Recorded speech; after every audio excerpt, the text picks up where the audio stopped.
كم مستمعينا نحييكم أجمل تحية ونرحب فيكم أجمل ترحيب. حلقة جديدة وبرنامج أسيف، وإن شاء الله موضوع مشوق وموضوع جديد من نوعه، وضيف كريم متواجد معنا في الاستديو راح نناقش هذا الموضوع بعد قليل. في البداية تقبلوا تحيات أسرة البرنامج، أجمل وأرق تحية تقبلوها من الإعداد عبد الغني السعودي ومحدثتكم سداب علي.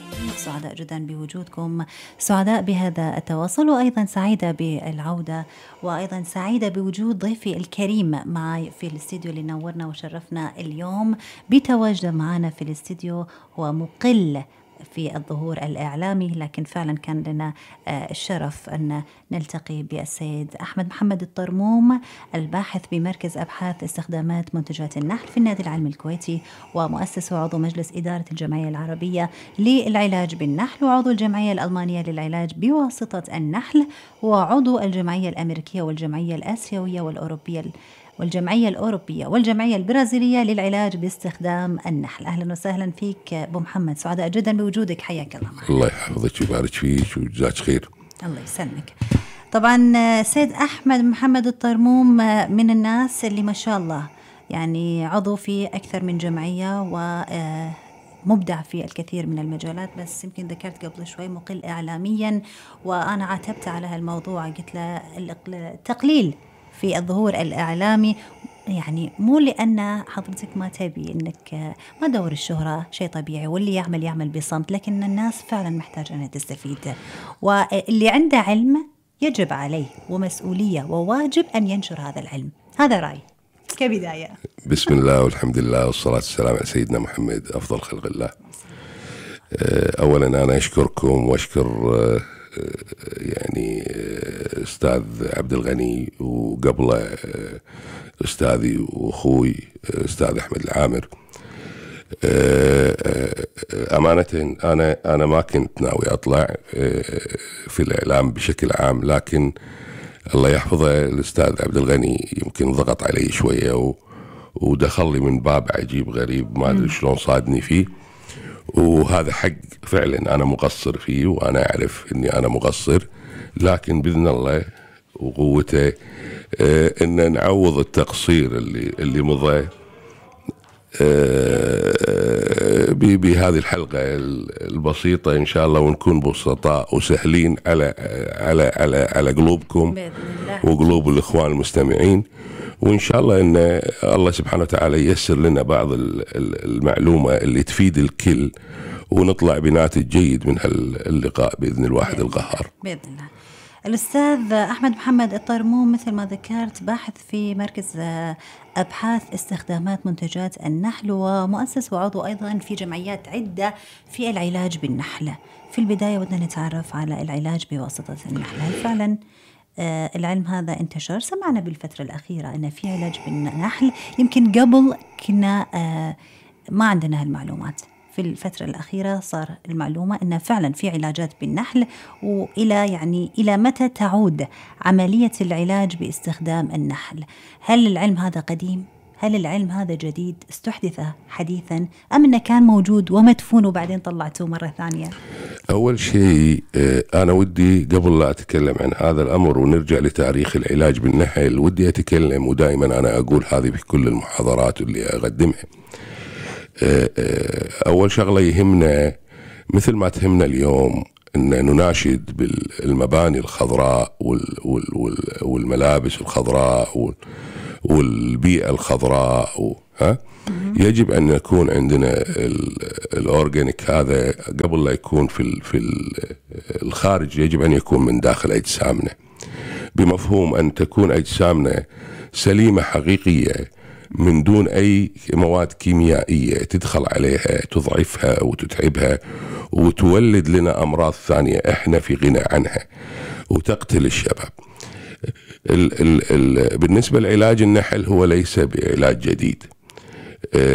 التطور اللي طرأ عليه يمكن إذا بنتكلم عن خلفيته هو من أيام الدولة الفرعونية، بل على العكس يمكن فيما أقدم من هذا، وانتقل إلى الهند وإلى الصين، ومنهم انتقل إلى أوروبا عن طريق ألمانيا، وبألمانيا طور هذا العلاج. هذا العلاج أصلا يعد علاج الصدفة، بمفهوم ان في امراض تمت اكتشاف علاجها بالصدفة، مثلا اي، وبعدها عاد تمت البحوث والامور هذه على العلاجات. من اهم علاجات الصدفة اللي تمت علاج الام اس. كانت احدى السيدات وتسمى مدام بي الان او في كتب العلاج، هذه كانت مريضة ام اس، وكانت تكاد تكون معها شلل رباعي من الام اس، وصلت الى ان لا حول ولا قوة تتحرك بالويلتشير وتركت في احدى الحدائق العامة على اساس يوسعون صدرها مثل ما نقول بالكويتي البحث. وبالفترة هذه كان الوقت اللي هو وقت الغروب، وبالتالي كان عودة النحل من السروح إلى الخلايا. نعم. النحل وهو عائد وجد المرأة هذه في طريقه، فبلش فيها وخز. قامت تصرخ ولحقوني ويا الأجواد، مثل ما نقول بالكويتي، بس بالإنجليزي كانت تبي الفزعة بالإنجليزي، دورت الفزعة بالإنجليزي. فطبعا جوها وانغذت مثل ما تقولين، ونقلت إلى بيتها مرة ثانية. فحست بالليل بأن بلشت عندها الأطراف تتحرك بشيء خفيف. أطراف الجسم.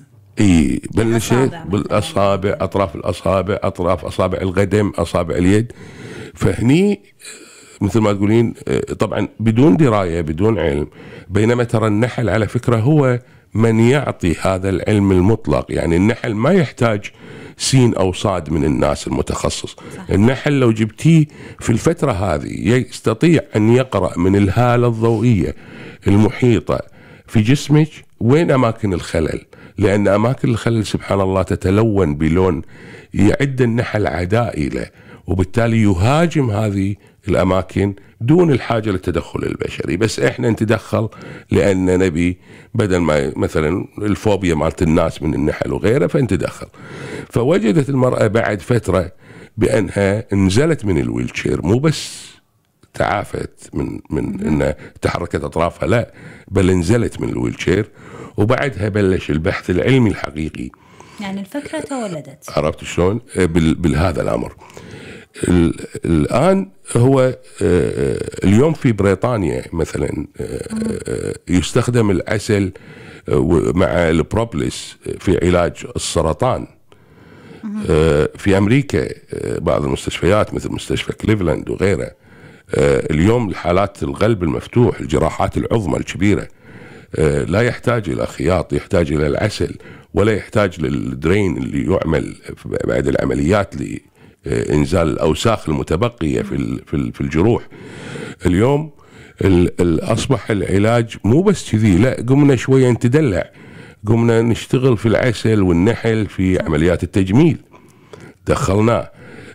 في اليابان عملوا على امرأة عمرها تقريبا 60 عام دراسة كانت منقطعة عنها الدورة الشهرية، وكانت لفترة طويلة، وبعدين بلشوا تغذيتها بالرويال جيل مع بعض اللسعات.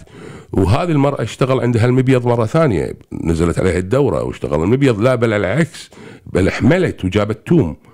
سبحان الله. يعني استاذي، يعني السؤال اللي موقفني الحين ان في هناك فرق ما بين العلاج بالنحل وبين العلاج بالعسل. هي منظومة متكاملة. هي منظومة. انت لازم تاخذين خلية النحل، لان في ناس يقولون لا نتعالج بالنحل، ما يقولون نتعالج بالعسل، لان العلاج بالعسل موضوع ظهر آخر، أو خلية النحل هي وحدة متكاملة من العلاج. أنا أقول النحلة صيدلية متنقلة في كل مكان.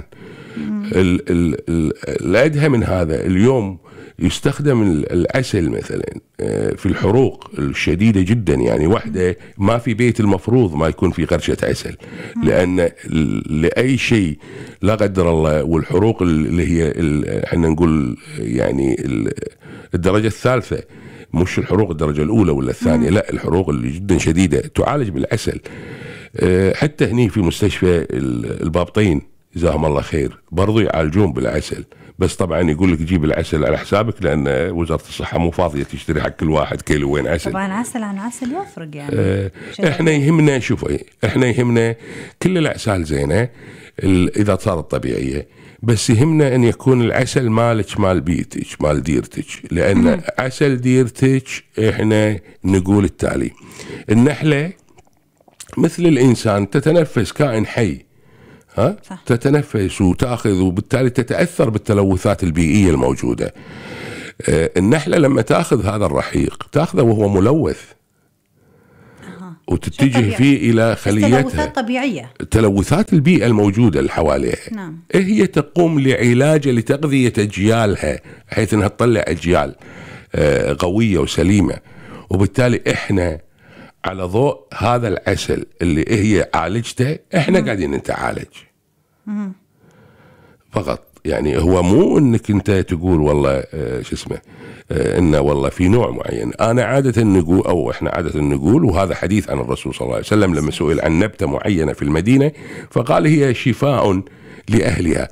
فلما نقول من هذا المنطلق، مثلا اذا العسل يبنى من ديره ثانيه، حتى لو كان عسل طبيعي 100% ما راح يكون بالمستوى او بالجوده اللي ممكن يتمتع فيه العسل المحلي. لا خلينا نقول شغله بس في نقطه مهمه عشان يكون الموضوع فعلا موضوع في نوع من المنطقيه. في اعسال دوائيه مو متوفره عندنا بالكويت مثلا. خلينا نقول القفشه بمبلغ وقدره، أنا هذا سمعته، يعني قفشة العسل. لا هذه أعسال ثانية. لا هذا شيء ثاني. هذا شيء ثاني. لا أنت دخلتي في محور أو منعطف غير.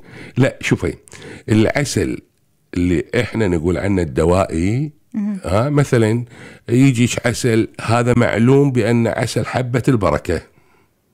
النحلة متغذية على حبة البركة. النحلة تغذت على، عرفتي شو بالضبط، على الموالح. النحلة متغذية مثلا على الجينسينج. نحلة متغذية على هذه نعلمها يقينا، ونعرف ان هذا الفيلد كله مكون من هذه النبتة الدوائية، الزعتر او خلافه. ولهذا نقول فيها اعسال دوائية ما نلغيها. اللي هو شوية يسوي يعني. لا هو شوفي طبعا يمكن انا عندي عن العسل الدوائي وجايب بعض الشغلات.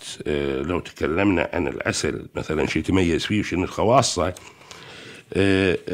مثلا خلينا نقول عسل الزهور البريه شو يفيدنا فيه؟ عسل الزهور البريه يستخدم في انقاص الوزن، وهذا حلو حق الحريم اكثر منا احنا عاده لا طحنا كلينا نسينا، لكن انتم لا، انتم محافظين لانكم تحبون تخلونا دائما نحتر منكم. هو يستخدم في انقاص الوزن، وهو يساعد الجسم على تعويض ما يفقده من فيتامينات وبروتينات واملاح معدنيه اثناء عمليه التخسيس او التنزيل الوزن. كذلك هو مفيد جدا لجفاف الحلق والكحه وتحسين القدره على الابصار، وعلاج للصداع العصبي، ويمنع الإصابة بالإكزيما والقبات مثل ما نقول، والصدفية والدمامل. وفي دراسة حديثة قام فيها باحثين ألمان ودنماركيين قالوا بأنه مفيد لالتهابات الروماتويد المفصلية والتورمات وتلف الغضاريف والعظام. هذا نوع واحد اللي وهو الزهور البرية. إنزين، لو جينا خذينا مثلا عسل الزيتون لو خذيتي منه كيلو يعادل 12 كيلو جرام من الخضار. كيلو عسل يعادل 12 كيلو جرام من الخضار. طبعا بما تحتويه من فيتامينات. يعادل مانع جدا للامراض، الاصابه بالامراض السرطانيه والعياذ بالله، اسال الله يكافينا وياكم الشر. مفيد لعلاج مرضى الايدز، امراض القلب، لانه يحتوي على حمض الاوليك اوكي والبوليفينول. اضيفي على هذا جيد جدا لالتهاب الكبد والحويصله المراريه، مفيد لمرضى الكوليسترول، ومطري جدا للجلد. نعم بالتالي احنا نروح ونرجع على جمال المرأة هاجسها الأساسي. ودي أيضا نرجع لموضوع النحل والعلاج بالنحل، وبعدين ندخل مرة ثانية ونتعرف على فوائد العسل في العلاج، في علاج الكثير من الأمراض. لسعة النحل تحديدا، في ناس مو مقتنعة أن شلون لسعة النحل ممكن تكون سبب في علاج الكثير من الأمراض. شنو الأمراض اللي تعالجونها عن طريق لسعة النحل؟ شوفي، قبل أن نقول عن لسعة النحل، احنا طبعا لما قمنا بتأسيس الجمعية العربية للعلاج بالنحل، احنا وجدنا بأن عالمنا العربي قاصر بهذا الأمر، وبالتالي يحتاج أن نوجده. فقمنا مجموعة من الشباب، أنا والدكتور محمد نجيب البسيوني من مصر، والإخوان عبد العزيز الحيدان والأخ رافت الرسن من السعودية، وكثير من الشباب، في إنشاء هذه الجمعية لأجل التعريف المجتمعي بما يفيدنا في العلاج بالنحل. العلاج بالنحل، اللسعة هذه هي فيها كثير جدا من المواد. طبعا لو تكلمنا فيها كمواد كاملة بدون حد أو بدون شو اسمه، طبعا قلنا هي أكثر من 28 عنصر. المعروف منها علميا هو 18 عنصر فقط لا غير. البقية الباقية لا تزال غير معلومة، ولهذا احنا ما نفضل ان تعطى لسعات النحل عن طريق الحقن، بل على العكس نفضلها مباشرة. يعني النحلة بالضبط، احنا نمسك النحلة ونوجهها للمكان المراد، وبالتالي لا بالعكس، لا ما في خوف، وهي ترى سهلة جدا وبسيطة. انت تسمعين فيها فيصيبك نوع من الفوبيا. لا أنا مجربتها، يعني فيها حركة. اوكي، انت جربتيها وصارت الحكة لسبب، حكة وحرقة والتورم والمش عارف ايش، هذا كله لسبب ان لما غزتك النحلة او لسعتك النحلة، انت لا اراديا ضربتي المكان فزدتي في هياج الجلد. الضربة هذه يعني خليها على راحتها مثلا. بالضبط، الأمر المفروض كذي. التورم اللي صار، هي الشوكة مالتها كلها 2 ملي، لا أكثر. كيس السم عرفته تقريبا بحدود 2 ملي ثانية أو أكثر من 3 ملي كذلك. اللي صار إنه ورم الجلد. الآن الشوكة دشت داخل، أنت طقيتيها دخلتيها زدتي عليها، شلتي كيس السم وتركتي الشوكة، الجسم بطبيعته يرفض أي أجسام غريبة، فبالتالي راح يلتهب المكان كامل حتى يخرج هذه الشوكة. لكن لو إحنا شلناها في نفس اللحظة، كل هذه التورمات ما تاخذ لها دقيقة دقيقتين. أو إذا ما جسناها مثلا، عرفت؟ إيه بس خلها تروح تمشي زين. بل العكس، يعني المفروض أنا أستانس أفرح إذا عطتني لسعة، لأن عطتني رفع في جهازي المناعي، عطتني رفع في هرمون السيروتونين، وهذا الهرمون اليوم الناس تطلبه وتتعب على وجوده، عرفت؟ اللي هو يسمونه هرمون السعادة. عطتني شغلات كثيرة، عطتني راحة على الأقل في منامي اليوم بدون أحلام مزعجة. عطتني ساعد على النوم المريح. بالضبط. هذه من الفوائد، فوائد هذا احنا نقول السايد افكت، يعني هذا السيء اللي فيها، ان المضار مالتها. المفيد شنو؟ فبالتالي انت لما تقولين المفيد، اذا احنا ندخل في شغلات واجد. طبعا النحله تحتوي على هرمون او عنصر الهستامين، والهستامين هو معروف هو مخفض، يعني عفوا مخفض الضغط الدم، وهو كذلك موسع للأوردة والشرايين ومسيل للدم. بالتالي أنا بدل ما أخذ مسيل دم كيميائي باستمرار، لا أخذ لي لسعة نحلة. ولهذا تجدين النحالين هم أكثر يعني شبابا وأطول عمرا وأقل مرضا وأكثر حيوية. يعطيني الدوبامين مادة يعني عجيبة في الدماغ نحتاجها بشكل جيد. يعطيني الميليتيلين، وكذلك الميليتيلين هي المسؤولة عن عملية الليس، لأن فيها 50% من وزن سم النحل هو يتأثر أو يؤثر في كرات الدم الحمراء و يعطيني الأبامين وما أدراك ما الأبامين اللي هو تتخلص منه الجهاز العصبي. يعني هذه للحين الفوائد، هذه بعض الفوائد وليست كل الفوائد. السيف معكم على الهواء مباشرة، وسعداء جدا بوجودكم معنا مستمعينا، وأيضا سعداء بوجود الأستاذ أحمد محمد الطرموم الباحث بمركز أبحاث استخدامات منتجات النحل في النادي العلمي الكويتي. نورنا وشرفنا اليوم في الاستديو واستفدنا الكثير والكثير من المعلومات حول العلاج بالنحل. قبل ما نكمل أيضا موضوع النحل والعلاجات المختلفة، يمكن احنا وصلنا لنص الموضوع وشنو العلاجات اللي ممكن تدخل فيها لسعة النحلة. عندنا اتصال قبل شوي، ورد الكنترول اتصال ويتساءل عن الشمع اللي بالعسل وفائدة الشمع وشو يسويها الشمع وشو ممكن نستفيد منها. شمع النحل فوائده عديدة جدا. الفائدة المعلومة البسيطة جدا اللي ممكن الناس تتكلم عنها أو تعرفها اللي هي فوائده لالتهابات الجيوب الأنفية، لتخلخل الأسنان، للثة الضعيفة الدامية، لخراجات الأسنان، لتعقيم الفم بشكل عام. هذا من الجانب الفني بالنسبة لو وبعدين ما يمضغ. شمع النحل هو فقط يعلك لمدة تقريبا نص ساعة، وبعد العلج ما نبلعه نقطه، أو إذا بغينا نبلعه نحط له محلل، إما أن يكون من المكسرات، وبالتالي لأن شمع النحل لو نزل في البطن ينزل كتل في الأمعاء، عرفت شلون؟ فبالتالي يتحلل فقط عن طريق أن يخلط في المكسرات، فبالتالي يتفكك هذا الشمع. ممكن المضغ، يعني المضغ ممكن يسوي اللي هو نص ساعة يسوي شغله، يعني ياخذ الفائدة، يمضغ وبعدين يرمي. شمع النحل كذلك مفيد لحالات التجميل، استخداماته في علاج التجاعيد وتعب البشرة أو البشرة التعبانة. زين. وشمع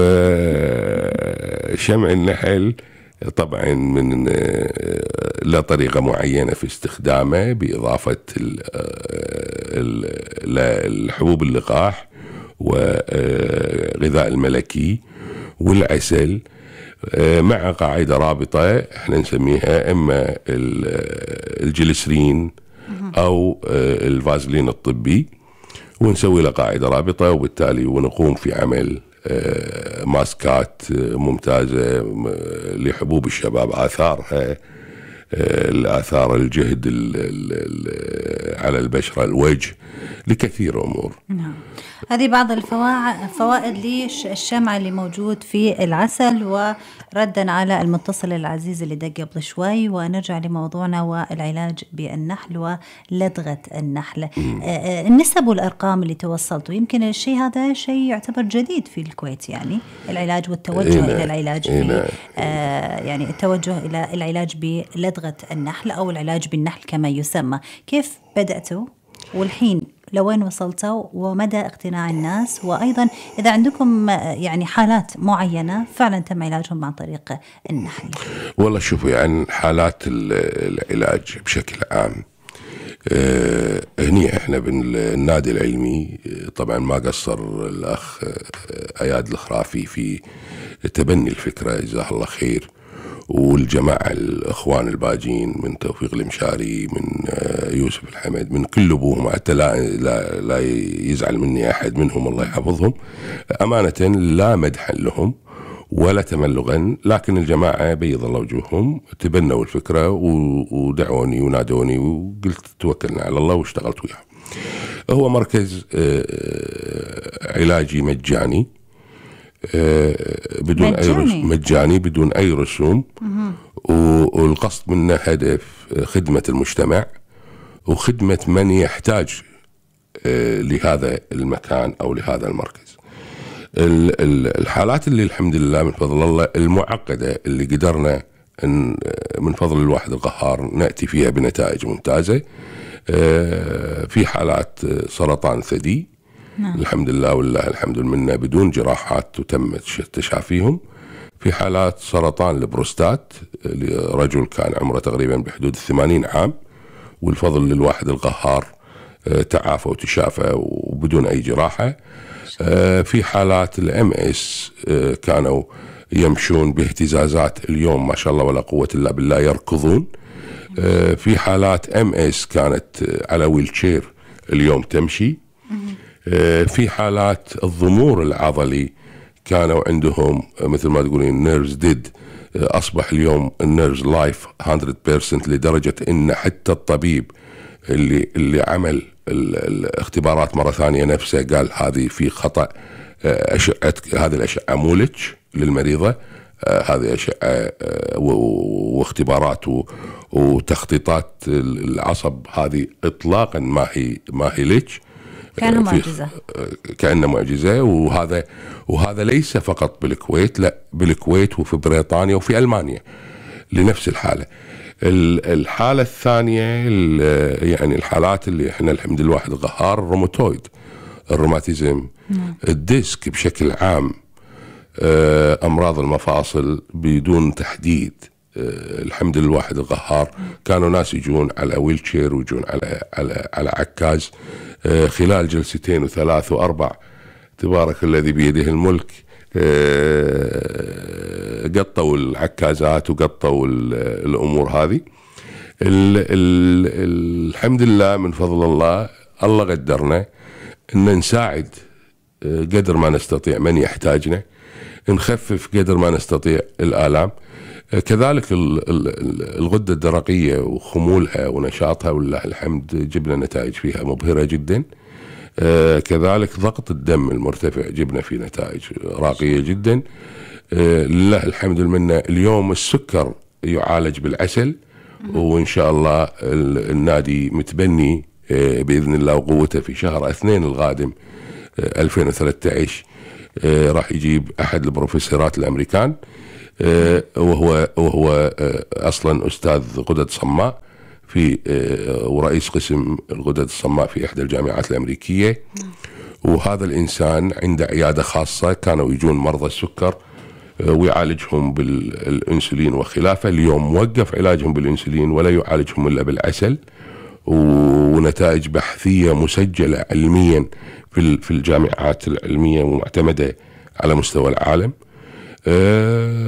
يعني ما شاء الله، يعني العلاجات لا تعد ولا تحصى. وأيضا الأمراض الموجودة في نسب تختلف، يعني تعطون لمن الأولوية في العلاج؟ يعني أكيد النادي يحاول قدر الإمكان أن يأخذ أكبر كمية من المرضى المتواجدين للعلاج، لكن أكيد في أولوية من مرض لمرض. يعني النادي للأمانة يمكن مو مقصر، أنا اللي مقصر. النادي بأمانة فاتح لي المكان من الصبح لي بالليل، لكن أنا أحضر للنادي فقط 2 ساعة باليوم للعلاج. بالتالي يا دوب يمكن تشوف مريض أو مريضة. لا بالعكس، لا نخلص يعني فضل من الله أوقات توصل عندنا 30 حالة باليوم. عرفت شلون إنجازها؟ لا عندنا إنجاز الحمد لله، وعندنا فضل من الله ناس الله سبحانه وتعالى بارك لها. الأمر بشكل عام،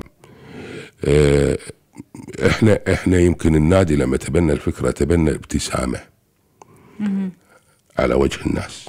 نعم، تبنى الابتسامة، والتبني الابتسامة هذا بحد ذاته يعني شيء كبير جدا طبعا. عرفت شلون؟ الحالات اللي طبعا في بعض الحالات تتحسن 100%، في بعض الحالات تحسن 90%، في حالات تحسن 80 70 60، لكن ما عندنا حالة فضل من الله ظلت كما هي، إلا أن نعلم من يعني يعالج إن في خلل معين أو قصور معين، فيجب التوجه للخلل هذا لإنهاء أو خلافه. نعم. في اتصال هاتفي أيضا، يمكن بعد شوي راح ناخذ الاتصال الهاتفي. مثل ما يعني قلنا قبل شوي وتفضلت أستاذ أحمد أن الكثير من الناس اللي ودهم يتعالجون فعلا عن طريق العلاج بالنحل، وهذا العلم الحديث القديم الحديث اللي فعلا دخل علينا. من المتصل؟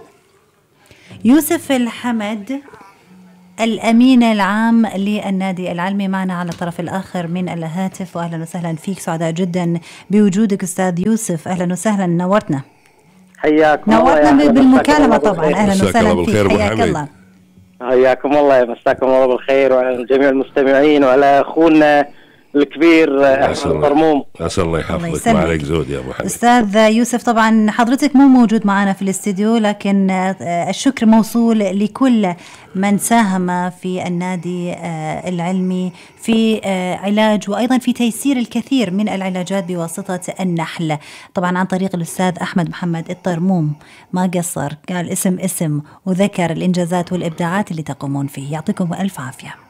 الله يعافيك. طبعا احنا اول شيء شاكرين لكم استضافتكم لاخونا احمد طرموم، وهذا جزء بسيط يعني شكر وتقدير له على الجهود الكبيره اللي قاعد يقدمها للناس وللجمهور، وايضا اللي قاعد يرتقي في اسم النادي العلمي عالي فوق عن طريق خلال علاجه للنحل ولسعات النحل، وايضا عن طريق المعلومات اللي يقدمها للناس عن النحل وشلون العلاج فيه.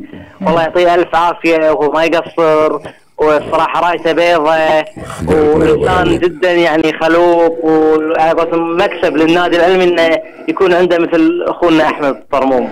ما عليك زود ابو حميد، وانا عود بحزمه، وانتو اهل فضل، وبالتالي ارجاع الفضل لهلا امر مطلوب، وامانه ما قصرتوا كنادي، جزاكم الله خير، سخرتوا طاقات وسخرتوا غيره، وكل ما اطلب منكم ما تقولوا لي لا، بس شوي شوي علينا ابو حميد، ولا تهوس بالمدح لان ما نستحق الا ما اليسير منه. لا العفو، طال عمرك، انت تستحق اكثر من كذي، يعني هذا جزء بسيط ان احنا نتواصل وياك ونشد من ازرك ونساعدك، ونحاول قدر الامكان انت او اي شخص عنده مثل طموحك ومثل خبرتك ومثل اسلوبك في الحياه وفي العلاج بالنحل، احنا ان شاء الله نشد بايده، واحنا اخوان في النادي العلمي. بيض الله وجهك. شكرا لك استاذ يوسف، شكرا لهذه المداخله، شكرا لاتصالك، يعطيكم الف عافيه. يا هلا، حياك الله يسلمك.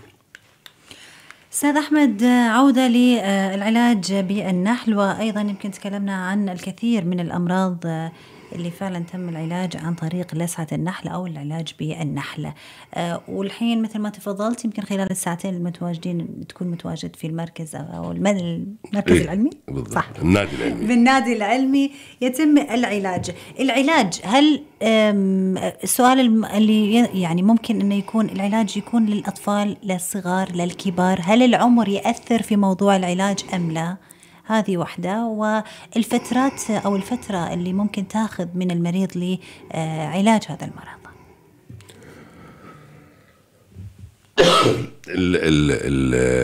بشكل عام العمر، المرض ما له عمر. أكيد المرض ما له عمر، نفس اللي عندهم السكري مثلا يكونون أطفال، يكونون ما له عمر مطلقا. حتى الأمس المرض هو مثل ما مرة أنا سمعت الدكتور الفاضل صلاح الراشد يقول، وهذه حقيقة أمر بيننا وبين يعني العلاقة المرضية، إن الأمراض بالإنجليزي تسمى كديسيز، وبالتالي إحنا بدل ما هي ديسيز لا نشيل الديس ونخليها توافق بدون عدم توافق. هو المرض يعني في شيء خلل داخل جسم الإنسان. إحنا نحاول أن نوجد هذا الالتقاء مرة ثانية في داخل جسم الإنسان، بحيث إنه يتعافى بإذن الله وقوته بشغلات إنه من داخل جسمه. لكن هل في فرق باستجابة العلاج؟ لا، الفرق في استجابة المرض، نوعية المرض وشدته. على حسب درجة المرض. نعم. مو نعم. درجة العمر، ما له علاقة العمر في الموضوع. نعم. ما له علاقة الجنس في الموضوع. أيضا تحمل جسد الإنسان، يعني في ناس يتحملون طبعا في ناس عندها التحمل، واحنا طبعا نحاول نخفف على الناس بان مثلا نعطيهم بعض طبعا احنا ما نحط اي مسكنات سوى الثلج. نحاول نعمل بس يعني بدون اللجوء لاي اطلاقا لا مطلقا لا، ممنوع.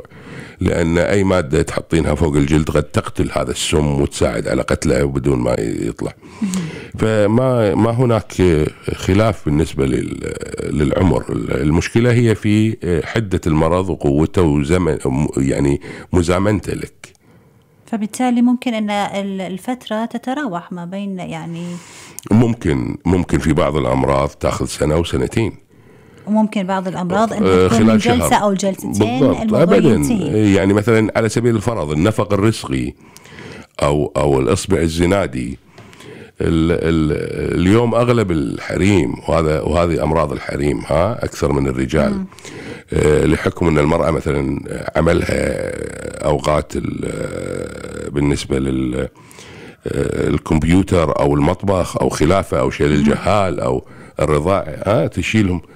النفق الرسغي أو الإصبع الزنادي يأخذ له يعني ماكسيمم بحدود 4-5 جلسات وتكون تعافى الإنسان كامل. ما في أي شيء ثاني. الدوالي ممكن مثلا ماكسيمم 10 جلسات وتنتهي الدوالي من جسمك بإذن الله. في أمراض سبحان الله لا تاخذ يعني فترة أطول. نعم. لا ما لها علاقة. أيضا تتمتعون بعضوية العديد من الجمعيات الدولية للعلاج بالنحل. أهمية الشيء هذا، والشيء هذا هل ينعكس على النشاط في الكويت، وكيف ممكن أن ينعكس؟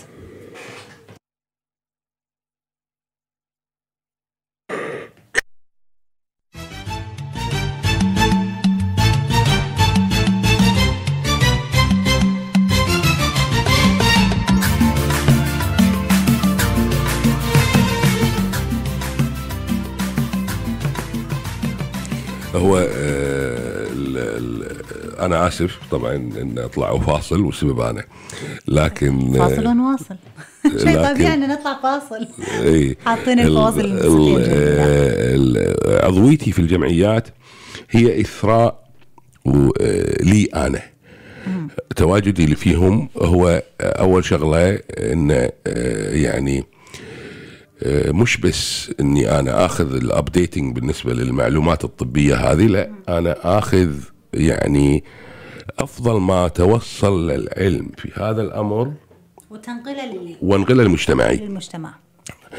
قبول هذه الجمعيات لي هذه ثقه لي انا ككويتي كعربي. نعم. ان تقبلني وان اكون مثلا احنا نوصلهم في هالعلم.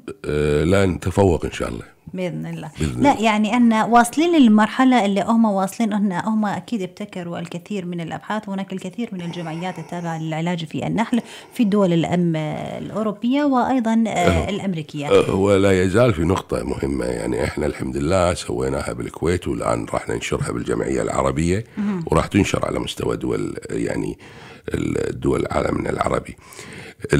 إن ما يتم علاجه الآن في أغلب دول العالم بالعلاج بالنحل قاعدين يأخذون خطوط الطاقة أو خطوط الإبر الصينية، وهذا أمر مرفوض. خطوط الإبر الصينية تعتمد على الكهرومغناطيك. نعم.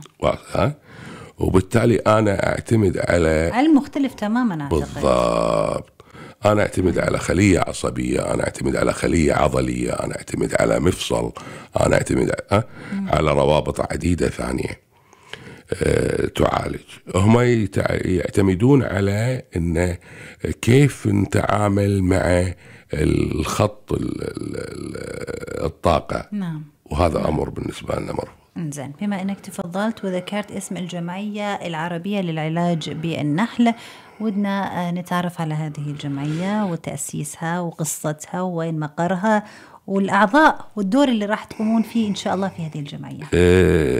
أنا هذا السؤال كان يهمني أن يسأل أول سؤال، لأن هذه هي اللي تهمني أنا كعربي.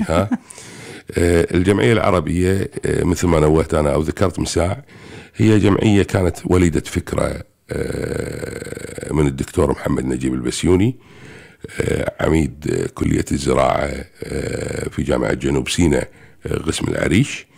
وقعدنا، والدكتور محمد نجيب له مركز جدا ممتاز بحثي في العلاج بسم النحل، وهو دكتوراه في سم النحل.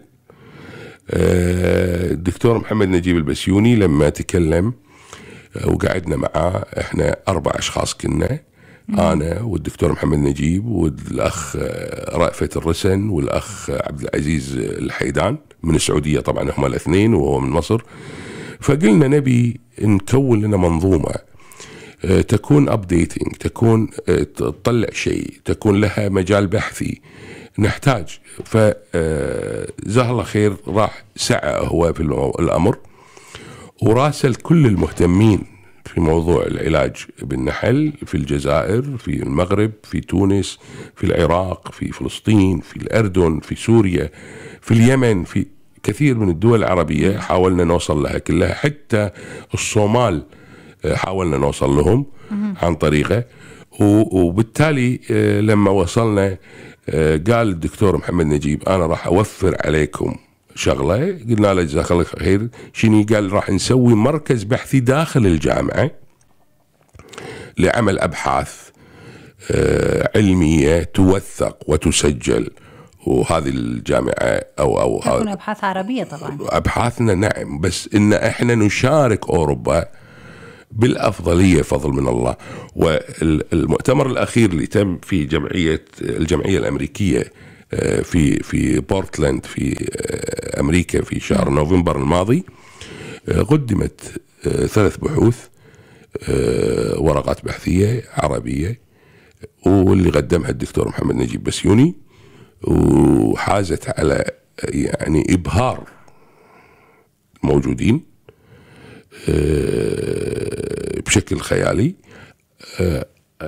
أنا قدمت كذلك ورقة بحث العام الماضي في تايلاند في الجمعية الآسيوية عن علاج مرض الضمور العضلي، فضل من الله وكنت ماخذ معي كل التقارير الطبية السابقة واللاحقة للحالة المرضية.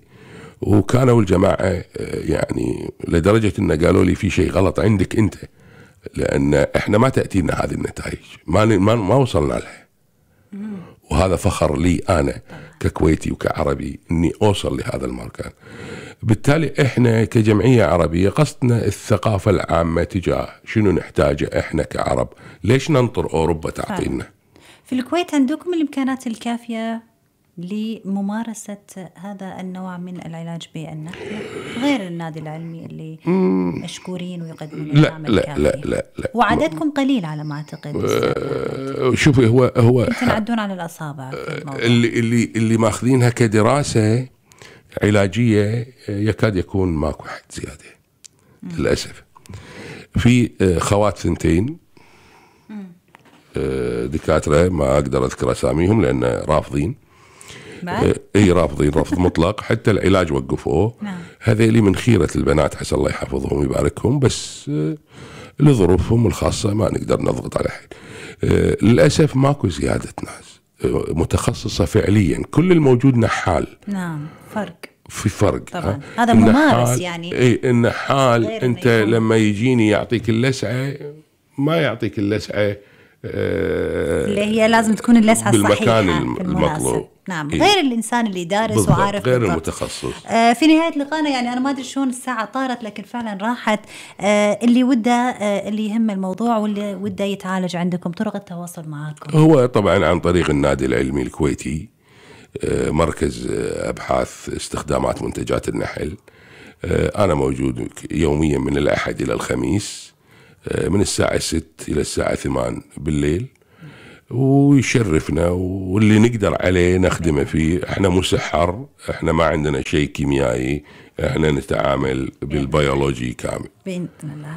ومشكورين. وأمانة الله أنا كنت خايف بأمانة أبدا، لكن ما شاء الله أنتوا أنا أول ما رحب فيني أخوي الكبير وأخوي حبيبي ابو عامر يشهد الله اني يعني وطبعا والاخ فيصل الله يحفظه لا انساه، يعني امانه الله ظل وياي يمكن وصلني لي داخل استقبالك انت، عسى الله يخليك ويبارك لك ويوفقنا.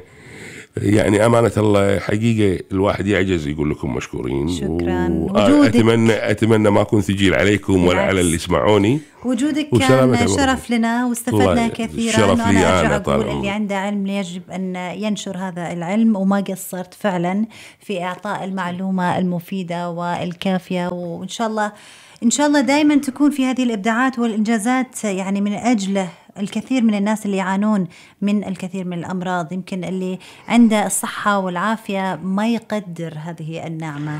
الله يقدرنا، الله يقدرنا، وإن شاء الله اللي علينا أمام الله سبحانه وتعالى ما راح نبخل فيه. كل الشكر للأستاذ أحمد محمد الطرموم، الباحث بمركز أبحاث استخدامات منتجات النحل في النادي العلمي الكويتي، على تواجده معنا في برنامجنا السيف اليوم. الملتقى يتجدد بكم غدا بإذن الله مستمعينا في تمام الساعة 9 مساء.